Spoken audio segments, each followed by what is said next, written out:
Hola chicos, muy buenas tardes. El tema de hoy es la realidad y la ficción. Por lo tanto, el fin en la mente de esta clase es que podamos distinguir una de la otra. Bienvenidos. Quiero comenzar con dos preguntas. Primero, si un día narraras los hechos y vivencias que has tenido a lo largo de tu vida, ¿contarías los acontecimientos tal y como sucedieron? ¿Qué contarías? ¿La realidad o la ficción?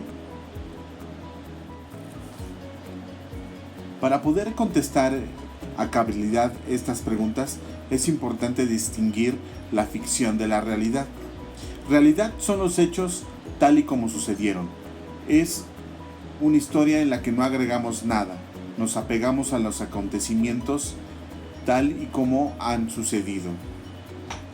En cambio, la ficción es cuando es una realidad inventada. La realidad también se inventa.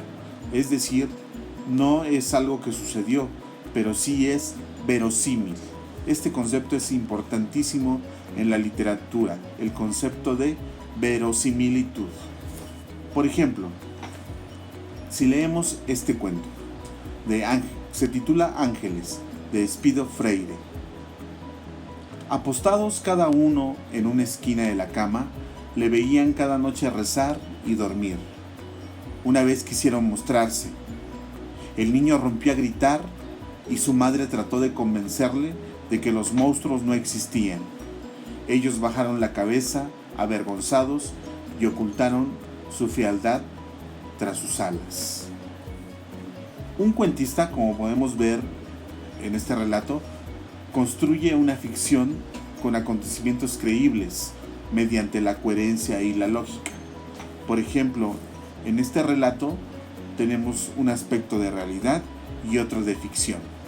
La realidad es que hay niños que duermen, hay niños que imaginan, hay niños que les asusta la oscuridad, y la ficción es los ángeles, estos seres de fantasía, seres fantásticos que de una manera objetiva pues no existen como tal, pero en este relato el autor mezcla ficción y realidad y nos hace una historia verosímil, ¿sí?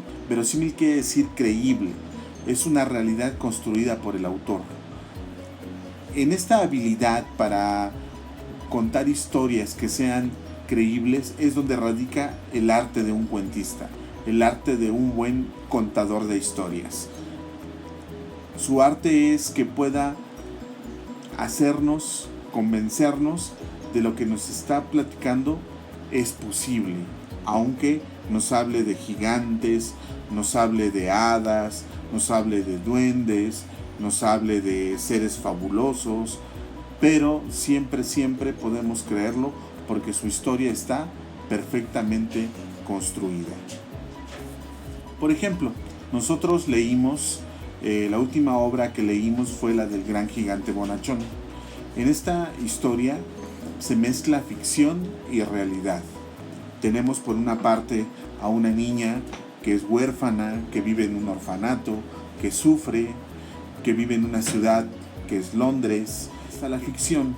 La ficción es que ella sueña, ella imagina que un gigante anda por la calle de noche y este gigante la rapta y se la lleva a su mundo, un mundo donde existen otros gigantes que son despiadados. Él es el único bonachón, el único gigante amable, porque todos los demás son bárbaros, son bestiales, y vive con él grandes aventuras en combatiendo a estos otros gigantes, ¿no? Hasta que al final incluso llega a unirse a la Armada Real de la Reina para poder combatirlos, ¿no? Todo esto es la parte de ficción. Muy bien, entonces yo les voy a pedir, por favor, que me manden una lista mediante la plataforma de 5 aspectos reales y 5 aspectos ficticios, como los que acabamos de mencionar. ¿Sí? Recuerden, la ficción es una realidad inventada y la realidad pues es tal y como la conocemos, los hechos que suceden cotidianamente. Ahora sí, podemos regresar a nuestras preguntas. Como muchos de ustedes me contestaron en el chat, si un día tuvieran que narrar los hechos y vivencias que han tenido, ¿cómo lo contarían? Bueno, la mayoría de ustedes contestó que sería una mezcla, ¿verdad? Una mezcla de realidad y ficción. ¿Por qué? Pues porque la memoria misma trabaja de esa manera, agregando algunas cosas, quitando otras. Nosotros cuando contamos algo y queremos que suene interesante, pues le agregamos ficción, ¿verdad? Para que suene pues más interesante.